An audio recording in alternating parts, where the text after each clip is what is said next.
Hello guys, ನಾನಿವತ್ತು ಕಡಲೆಕಾಯಿ ಪರ್ಸಿಗೆ ಬಂದಿದ್ದೀನಿ. ಎಲ್ಲಿ ಅಂತ ಹೇಳೋಕ್ಕೂ ಮುಂಚೆ ಸಬ್ಸ್ಕ್ರೈಬ್ ಮಾಡ್ಕೊಳ್ಳಿ, ಹಾಗೆ ಬೆಲ್ ಐಕನ್ನ ಕ್ಲಿಕ್ ಮಾಡಿ.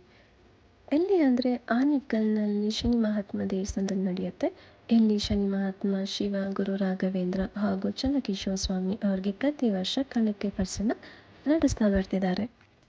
ಇಲ್ಲಿ ಮಧ್ಯಾಹ್ನ 3 ಗಂಟೆಗೆ ಸ್ಟಾರ್ಟ್ ಆಗುತ್ತೆ. 5 ಗಂಟೆ ಮೇಲೆ ಜನ ಜಾಸ್ತಿ ಆಗೋದ್ರಿಂದ ಯಾರೆಲ್ಲ ದೇವ್ರ ದರ್ಶನ ಚೆನ್ನಾಗಿ ಮಾಡಬೇಕು, ಹಾಗೆ ದೇವ್ರ ಮೇಲೆ ಕಡಲೆಕಾಯಿ ಹಾಕಬೇಕು ಅಂತ ಅಂದ್ಕೊತಿರೋ ಅವರು 3 ಗಂಟೆ ಮೇಲೆ ಹೋಗೋದು ಒಳ್ಳೆಯದು. ನಾನು ಕೂಡ ಹಾಕಿದ್ದೀನಿ, ನನಗೆ ತುಂಬ ಖುಷಿ ಆಯಿತು. ಹಾಗೆ ಈಗ ಕಾರ್ತಿಕ ಮಾಸ ಆಗಿರೋದ್ರಿಂದ ದೀಪ ಬೆಳಗೋರು ಕೂಡ ಇಲ್ಲಿ ದೀಪನ ಬೆಳಗ್ತಿದ್ದಾರೆ. ನಿಮಗೆ ಚೆನ್ನಕೇಶವ ಸ್ವಾಮಿ ಅಂತ ಹೇಳಿದೆ, ಇವ್ರದೇ ಆದಂತಹ ಒಂದು ಕಥೆ ಇದೆ. ಅದನ್ನು ನಾನು ನಿಮಗೆ ನೆಕ್ಸ್ಟ್ ವೀಡಿಯೋದಲ್ಲಿ ತಿಳಿಸ್ಕೊಡ್ತೀನಿ. ಸೊ ಯಾರೆಲ್ಲ ಈ ವರ್ಷ ಕಡಲೆಕಾಯಿ ಪರ್ಸನ್ನು ನೋಡೋಕ್ಕಾಗಿಲ್ವೋ ಅವರು ಒಂದು ಸಲ ಆನೇಕಲ್ನಲ್ಲಿ ನಡೆಯೋ ಕಡಲೆಕಾಯಿ ಪರ್ಸನ್ನು ನೋಡಿ ಎಂಜಾಯ್ ಮಾಡಿ ಅಂತ ಹೇಳ್ತಾ ಈ ಒಂದು ವಿಡಿಯೋನ ಇಲ್ಲಿಗೆ ಮುಗಿಸ್ತಾ ಇದ್ದೀನಿ. Thank you for watching.